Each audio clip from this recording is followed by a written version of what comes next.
In the eyes of civilized man, these are primitive rituals of a backward and uncultured people. Beyond the ceremony and the customs, they are men like other men, driven by human needs and common emotions. They are Masai, descendants of fierce bands who fought their way south from the Upper Nile, perhaps 400 years ago.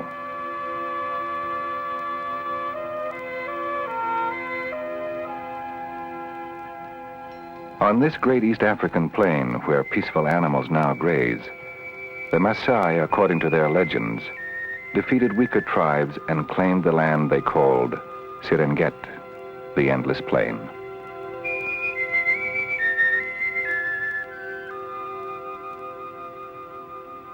On the Serengeti Plain and the land surrounding, the Masai live as they always have. They still think of themselves as warriors and cling to their spears and their traditions. This is the story of one Masai trying to break with the past, Samuel Ole Saitoti. He returns now from civilization to his people and his homeland.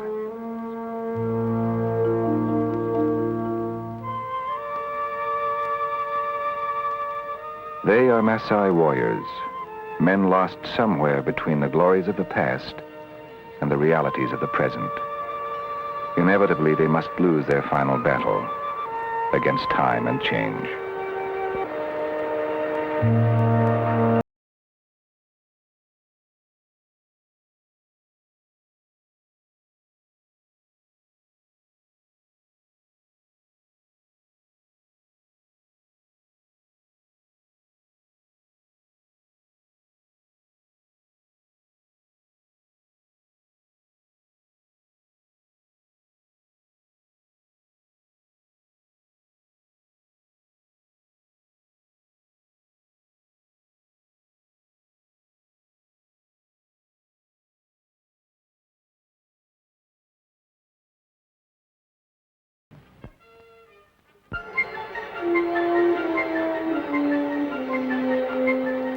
The Serengeti Plain of northern Tanzania is alive with the greatest concentration of animals on Earth, well over 1 million still wild creatures.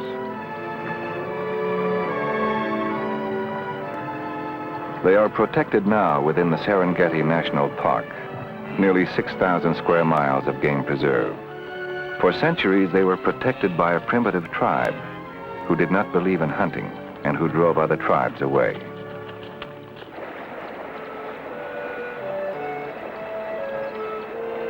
The animals live here as they always have. Those who saved them, the Masai, must change.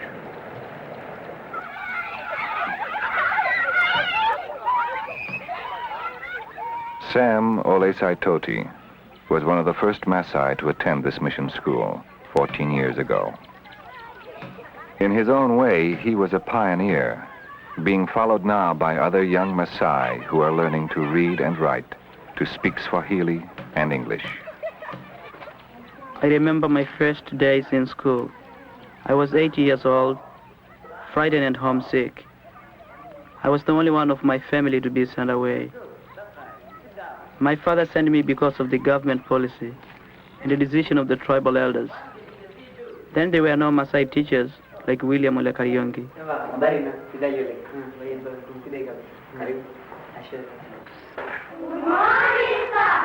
Good morning, children. How do you do? How do you do, thank you? Sit down. Thank you, sir. On leave from his job as a park ranger, Sam stops on his way home to visit his old school and a young brother, Kesoy, the second member of their family ever to go to school. Sit on the chair. I am sitting on your chair. I am sitting on the chair. I am sitting on the chair. Good. Go back to your place. I am going back to my place. Now, Kesoy, please stand up. What did Jangwa do? Jangwa. Swahili is the official language of Tanzania, but until 1961, this was a British Trust territory, and English is still the second tongue. I am sitting down. Sam, please Stand up. What did Shangwa do? Shangwa opened his book. No. Opened his book. Opened his book. Opened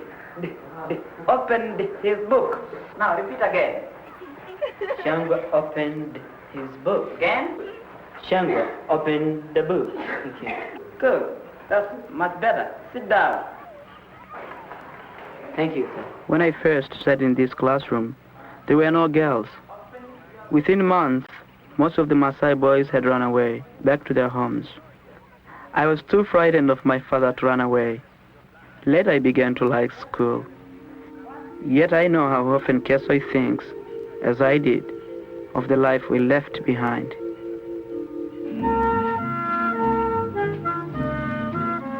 From the time he's a boy, the Masai's life is cattle. I was 6 when I began to tend my grandfather's herd.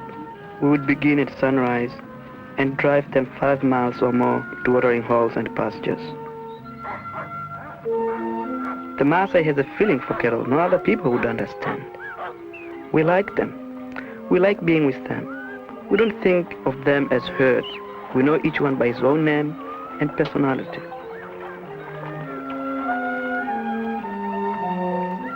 The herdsman learns to be alert, for the water holes that Masai seeks are shared by wild animals. The Masai sees the elephant as what it is, another living creature with a right to life. They are not hunted for food or trophies.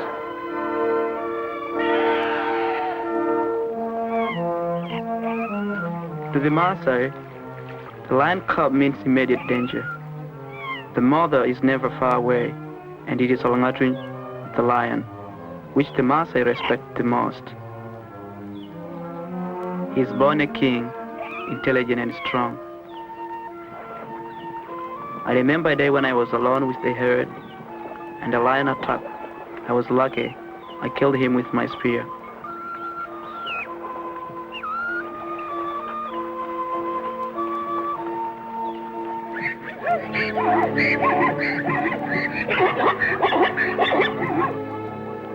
The Masai never kills animals which are not a threat. Sometimes the zebras cover the plain like locusts. They drink the water our cattle need and eat the grass. But they are not killers. They too are struggling for their lives, and I like to see them there in peace.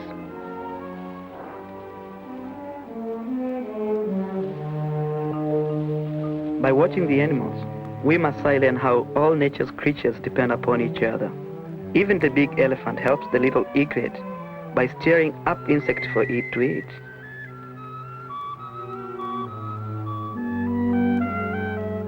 I have my own feelings and thoughts about each animal. To me, a giraffe is like a flower on the plain. I've always been proud that he was the symbol of my country because it's innocent and peaceful. Even though I grew up among them, I have never gotten tired of watching the animals. The way they live and move, the way all seem to exist together.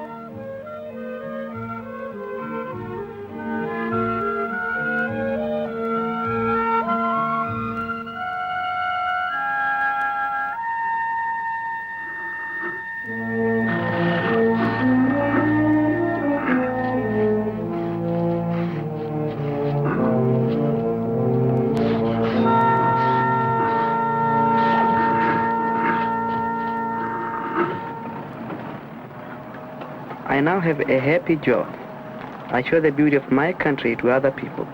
There's a rhino and a baby coming. We have to be careful of this big animal because they can really be dangerous. Boy, look. Oh, yeah. Look at that kid, always behind her mom. When you go very close to them, they think you are after their baby, so they're always ready. In the for you. mid-20th century, wild animals have become the leading attraction of Tanzania. Each year, they lure more than 100,000 visitors to the national parks. The mother's coming.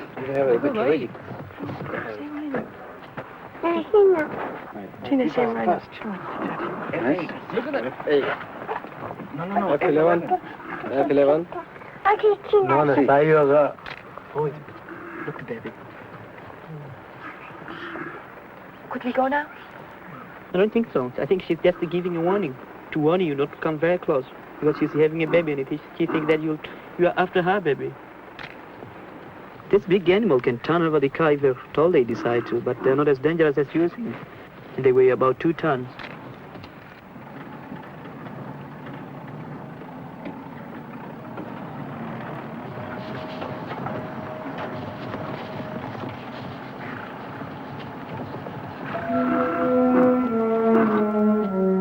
It was the Masai who allowed the animals to live in peace and kept the other tribes out of the Serengeti.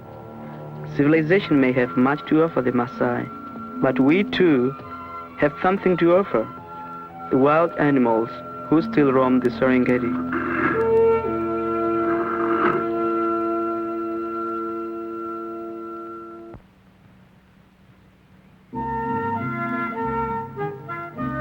In a cluster of sun-baked huts overlooking the Serengeti lives the family of Sam Ole Saitoti.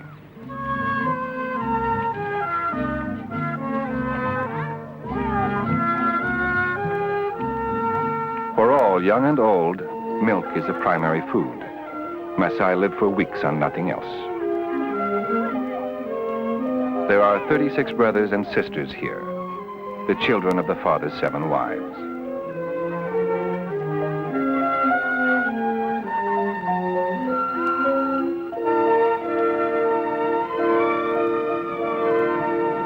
When Sam Ole Saitoti left years ago, he broke with tradition and became Ngarai Naimina, the lost son. Once a year, he returns home to his family and his father.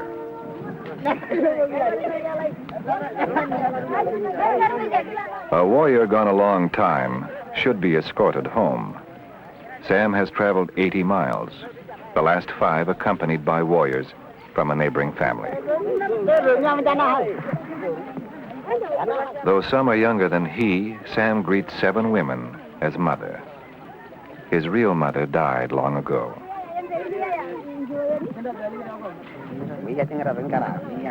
His father heads a family of 44. Among the Masai, a man may have as many wives and children as he can afford. Here, infant mortality is common, and children are precious.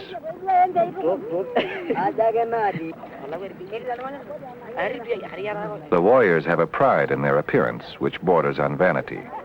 And Sam has brought for each a useful gift, a simple hand mirror.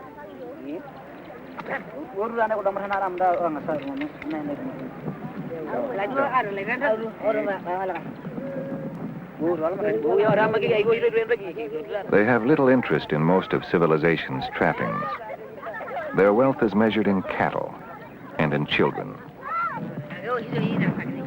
For these pastoral people, green grass has a special meaning. It's a gift of God which sustains their life. Washed with milk, it becomes a symbol of a father's blessing. In the evening, there's another blessing, a simple prayer led by the Laibon, the Masai's spiritual leader.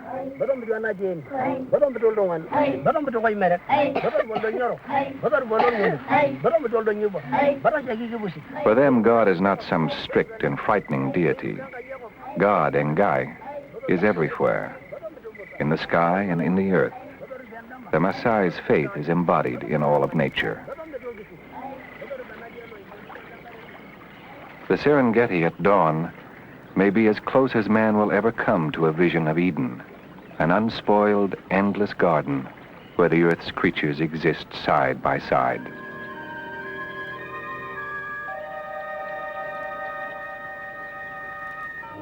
Sunrise on the plain, when life begins to stir, gives me a feeling I cannot describe. This is my home, and this is where I am happy, with the sunrise, the open plain, and the wild animals which have always been a part of life. If all these should disappear, how should a Maasai learn of life, of its beauty and brutality? On the Serengeti, a man develops a deep respect for living things.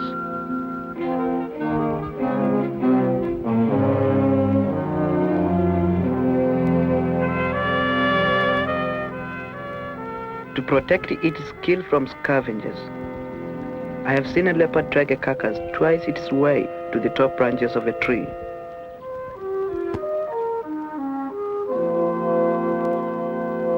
These animals are all here because there is water and food.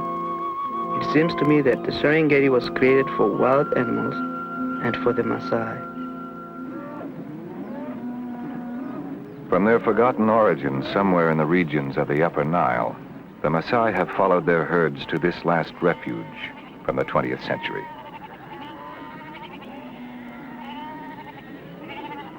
When Sam was born, his father set aside 2 of his cattle in keeping with the Masai tradition, so that someday his son might have a herd of his own.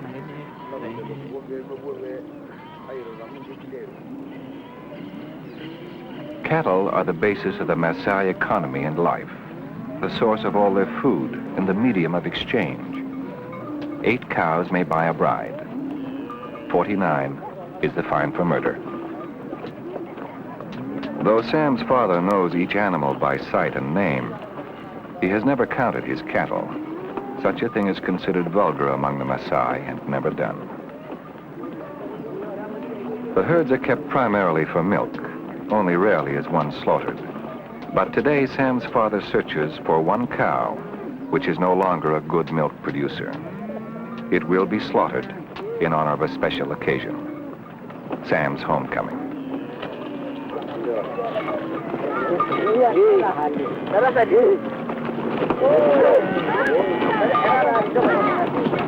The cow will be driven to the old pool, the slaughtering camp, by Sam and 4 brothers, the 5 warriors in the family.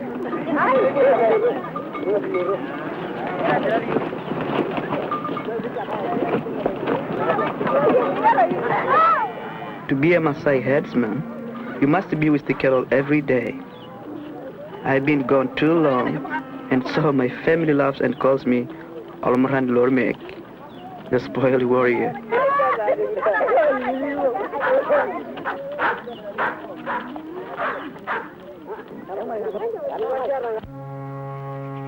In the old pool, the preparations for the feast are based on tradition and carried out in ritual. This is more than a meal. It is a meaningful, almost sacred part of a young Masai's life. It is a private gathering of warriors, which may last for days. The old pool is a hidden place where there are no women. You are alone with the other warriors. You feel totally free. To a Masai, the title warrior goes beyond spears and battles. It embodies the highest qualities of manhood. We come here to gain new strengths by eating meat. And we come here to try and to understand each other and ourselves. We just don't kill cattle without any important reason, because cattle are God's gift to the Masai.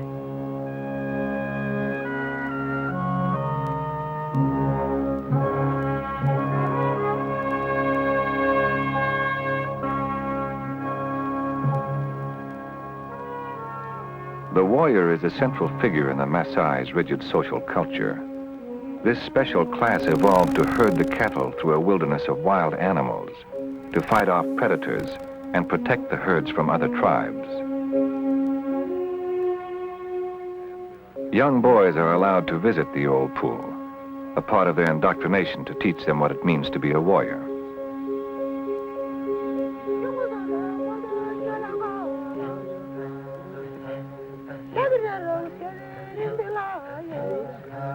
I have found nothing like the old pool in the civilized world.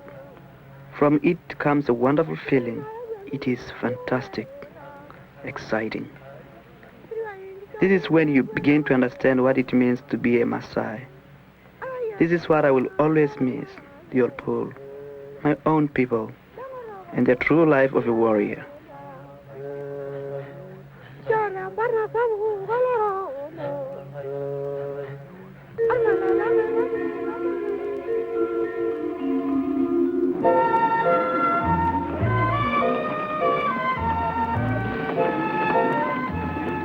Growing up among the cattle, every Masai boy dreams of a far-off day when he will be a courageous warrior defending the herds.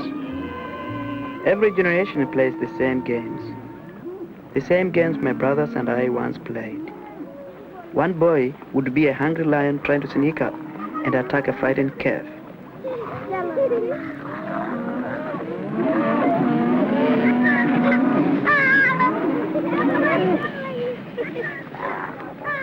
It never seems to a young Masai that there is any other life. They will become brave warriors and have many cattle. They will marry as many wives as possible and have many sons. And they will always live in the wild land around the Serengeti.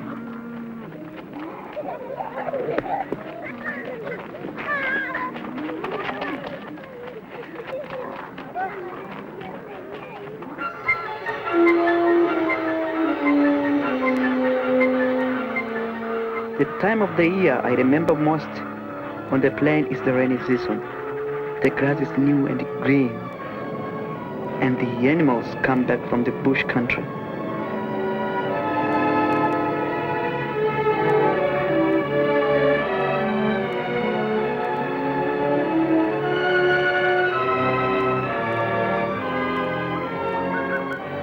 Again, there is food and life on the Serengeti. This is the world's most spectacular calving grounds. It is the place and time of birth, the time when life begins again.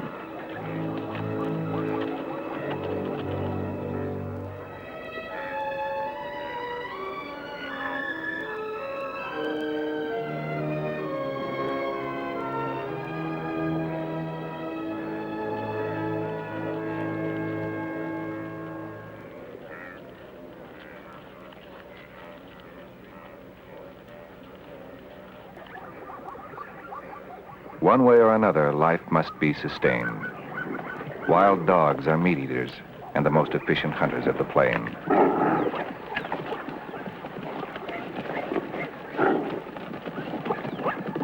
If the dogs find nothing in a zebra herd but full-grown, healthy animals, they avoid the deadly hooves and turn to easier prey.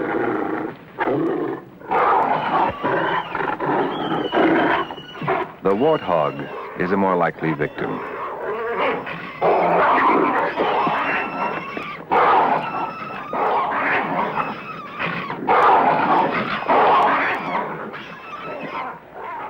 Behind the brutality of nature, there is a purpose.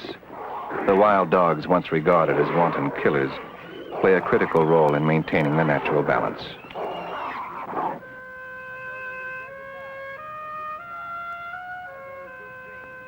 The newly born are the natural and helpless prey of predators. Until he develops speed, agility, powerful hooves and teeth, the young zebra will rely on its mother for protection.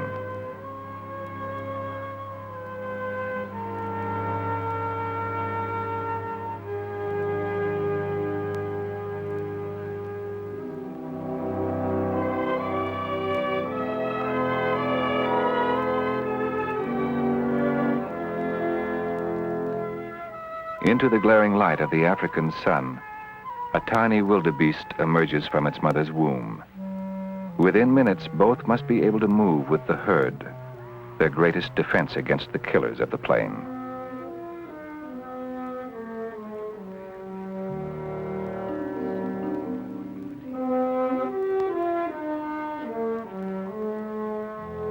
As I grew up here among the animals, I could not help but think how nature takes care of all her creatures.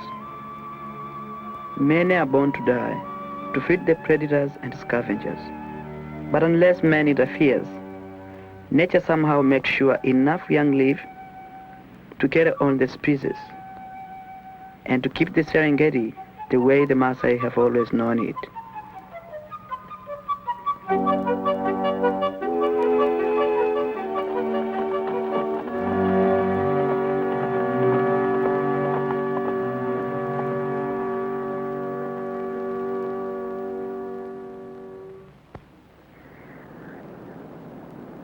In mid-June, the Serengeti begins to bake in the equatorial sun. Vegetation withers and dies. Waterholes once nourished by the seasonal rains have turned to dust. The wild herds have migrated to the bush country. Death stalks those who remain behind.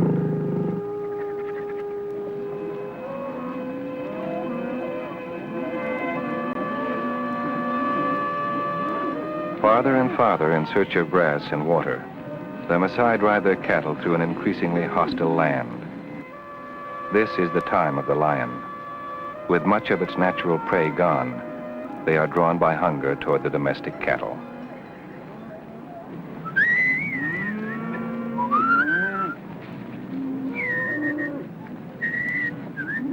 The sound of men signaling cattle is a warning to a hunting lioness. She knows no other hunter, no greater threat than man. The herds are no longer entrusted to boys alone. Through a hostile no man's land, the warriors convoy the cattle, relying on nothing but steel spears and courage.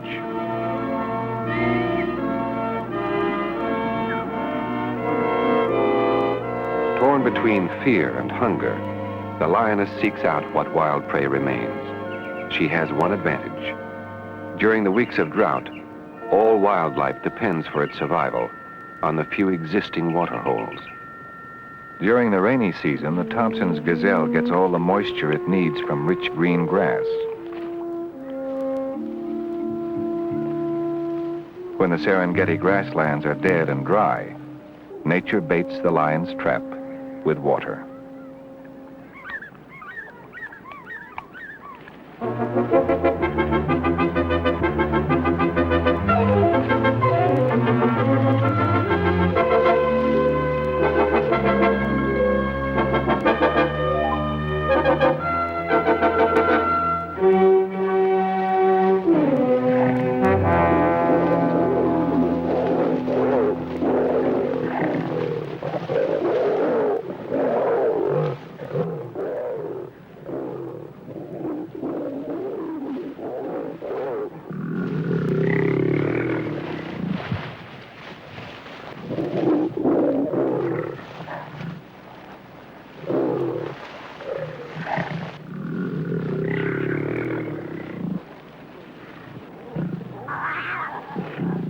Ordinarily, the lioness hunts for the pride and shares her kill. But when food is scarce, each animal fights for itself to stay alive. During the dry season, the great killer of the Serengeti is starvation. Many young cubs too small to hunt or fight grow thin and die as hunger overcomes a mother's instincts.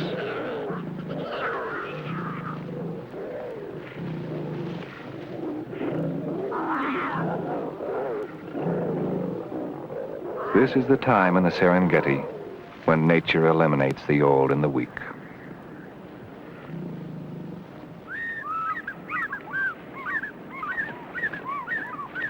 For more than 3 years, I have been a ranger in the Serengeti National Park. Many other rangers also are Masai. This is our land, and we know it as no one else. Our most dangerous work begins when the animals start to migrate to the bush country. Now the poachers are at work. The trappers and hunters who illegally kill the wild animals. In a still warm campfire, there is a sign of life, and not far away, the unmistakable signal of death. The poachers we try to catch are usually armed and desperate.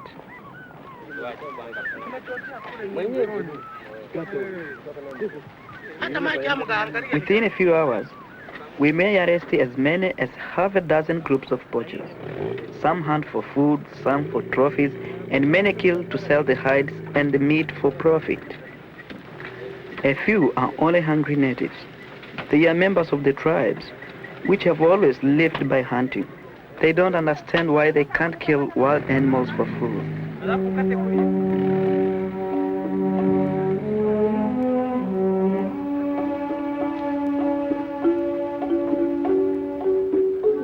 Not all are needy tribesmen. In the Serengeti, poaching has become big business. 4,000 zebra hides taken by a single poacher. The park is booby-trapped with thousands of vicious wire snares, steel loops which kill indiscriminately, strangling and mutilating animals of every species, size, and age. The men who killed these animals will be taken to court and tried. As evidence, we collected samples of the carcasses and the devices that the butchers use. We now work for the Tanzanian government, but we are still warriors and still protecting the land we defended for generations.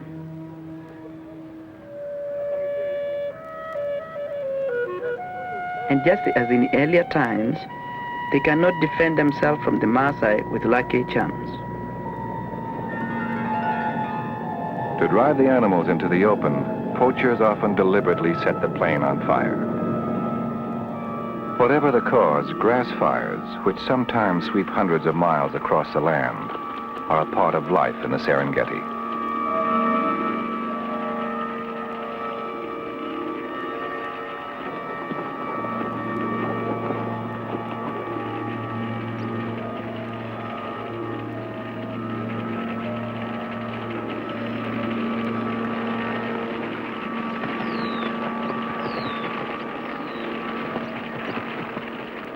Like every other force of nature, it seems that fire plays a part in the scheme of life and has some purpose. In the scorched and naked earth, birds easily find worms and insects. As if by plan, nature regularly forces the herds to find fresh pasture lands. With the grazing animals gone, flames will destroy dead vegetation, weeds, and scrub. And nature will have time to renew the land.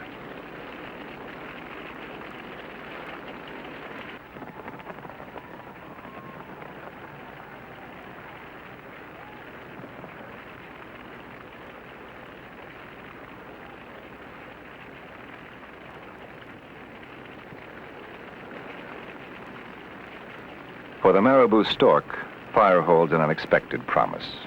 It uncovers the land, and the snakes and lizards usually hidden by grass.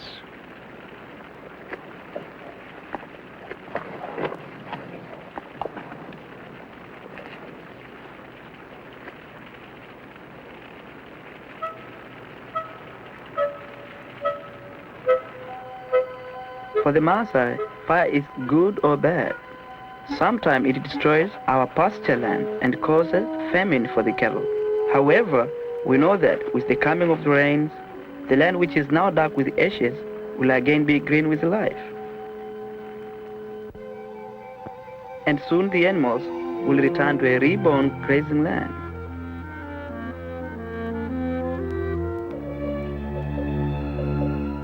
The charred plain becomes for the cheetah a limitless, unobstructed hunting ground. For his prey, there is no cover, no place to hide.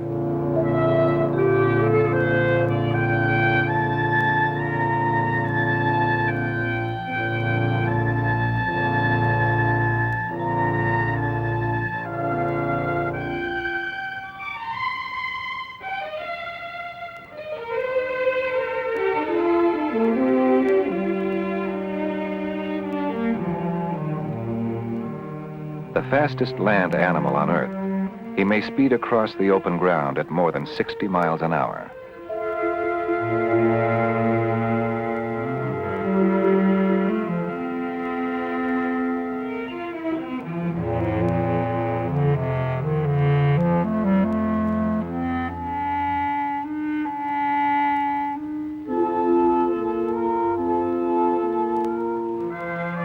The Serengeti has always been a land of hunters and the hunted. But until man came with his firearms and steel snares, killing was a part of nature's plan, the elimination of the weak and the survival of the strong.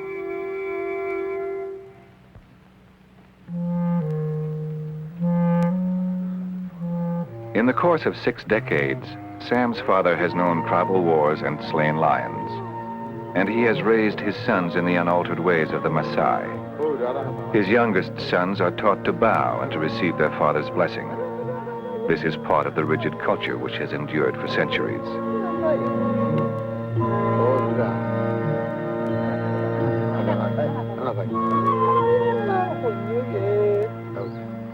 Somewhere between the generations of brothers, there is an invisible line, a line between the past and the future. Some will live out their lives as their fathers before them. Others inevitably will follow in the footsteps of the lost son. I noticed my father's eyes were bothering him. He told me, they are losing light. I can hardly see. All in the civilized world is their hope. I write the medical center near Kilimanjaro, asking for advice.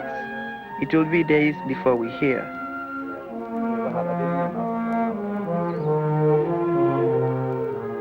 While they await word from the modern world, they return for a time to the old. At a neighboring boma, they witness the most important ceremony in a Masai's life. This is the day of circumcision, the day a boy becomes a warrior.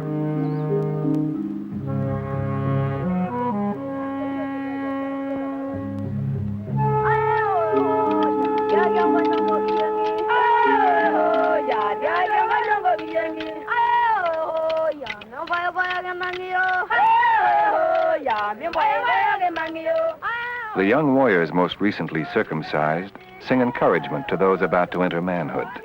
Tomorrow you'll be a warrior. Today, they must be brave and withstand great pain without emotion. They are only teenage boys, but on the plains of Africa, manhood comes early.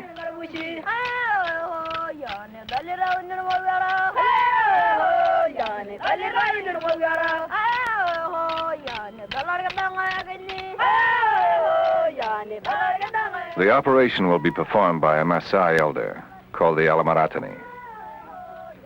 It is witnessed by the Masai men who watch to see if the youth is brave and worthy to be a warrior. Before the eyes of his elders, the young man being initiated dares not cry out or move a muscle. If he does, he and his family will be disgraced. No Masai can ever forget his own day of trial. He will remember forever the words, Inyam Tole. Go, you are not a man.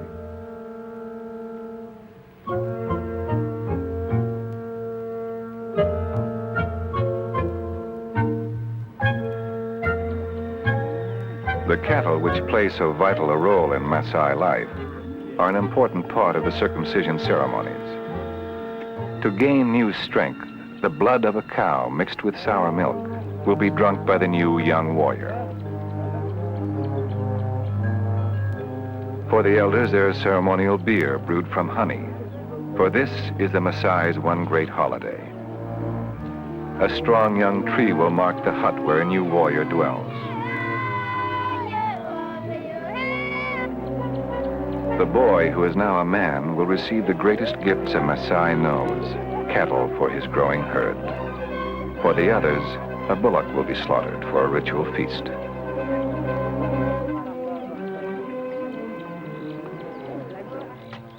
A green tree will stand as a symbol of a newfound manhood. But there is a saying among our people, you are not a man until your father dies. The elders, those no longer warriors, are revered.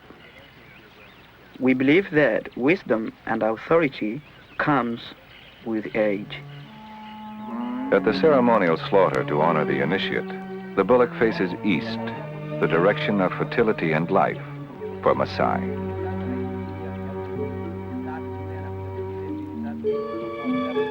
Bullocks are raised primarily for ritual killing. In Masai land, all great ceremonial occasions are celebrated by a feast of meat. The men will eat together at the Opul. The women will feast at the boma.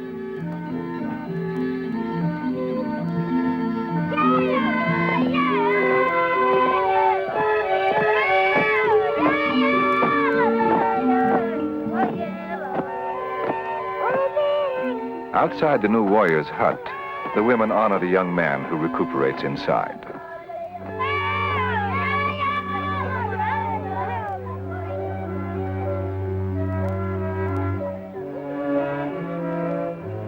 It may be a month before he's fully recovered, but within hours he is decorated by another young warrior. He will be taken outside and helped to walk. The markings signify his changed status. He has taken the first and greatest step in a rigid social structure, from boyhood to Ilmaran. He is a warrior. The new warrior they await has already proven that he's ready to withstand life's pain and trials. And now the Masai women prepare to celebrate his manhood.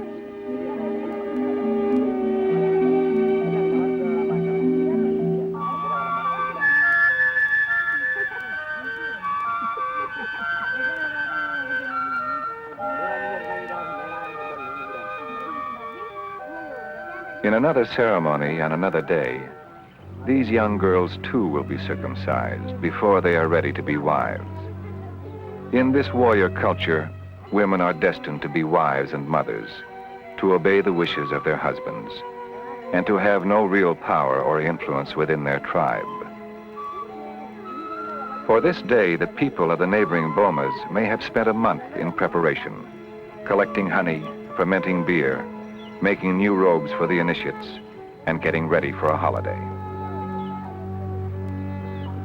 Just being here reminds me of what it means to be a warrior. It is a great day and a great ceremony.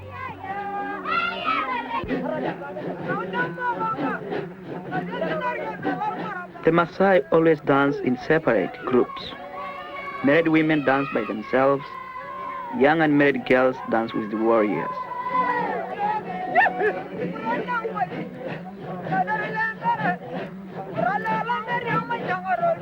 Only the very young, the newly circumcised, and the very old do not dance.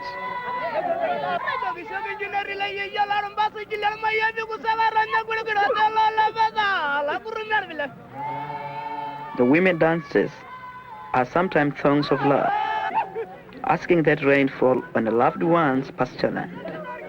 But mostly we sing of great battles, of bravery and legendary heroes.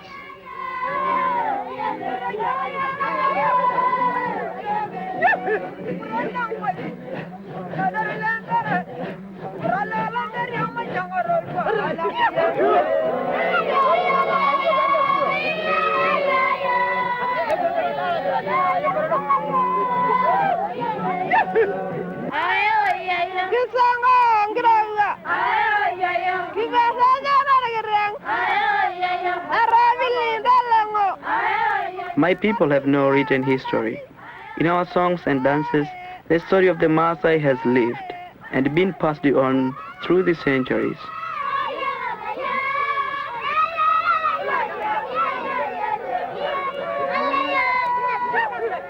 To me, these dances reveal the Masai philosophy that outsiders have never really understood. We are people with great egos, pride and self-respect. The Masai have always believed themselves a tribe superior to other men.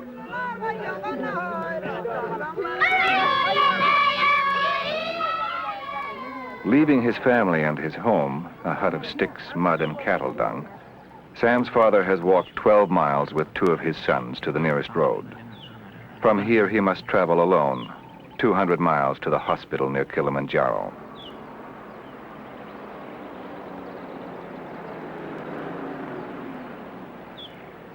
For weeks, Sam's father will exist in the strange and frightening world of operating rooms and hospital beds, and of people who speak English and Swahili, languages he can't understand.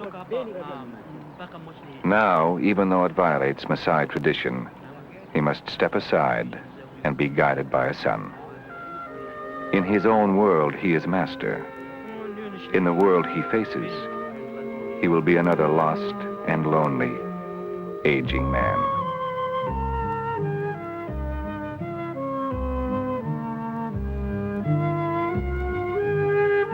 When he returns, his vision will be restored.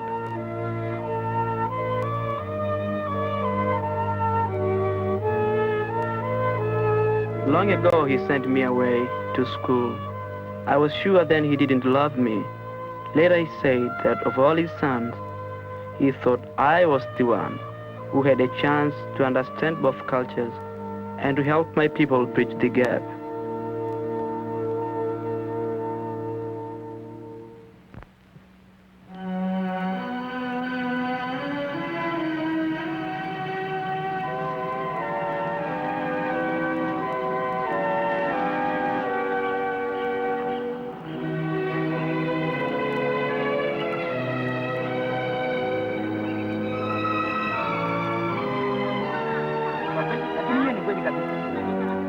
greatest excitement in my job is taking children into the wildlife reserves.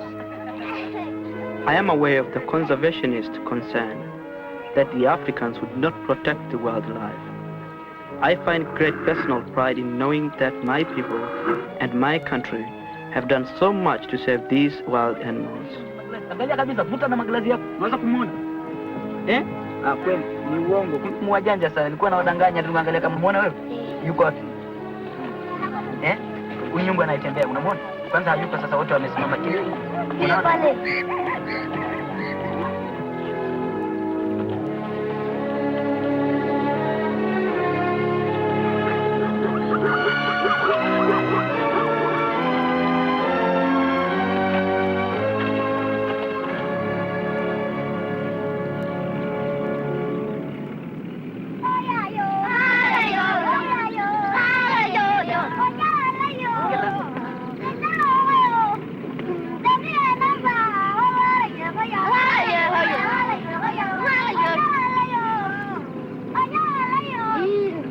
Young Masai are destined to live in a different world than their fathers.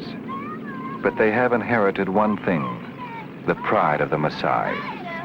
They still envy no people on earth. They have this land and all its creatures. And more than that, they have their heritage. They are Masai.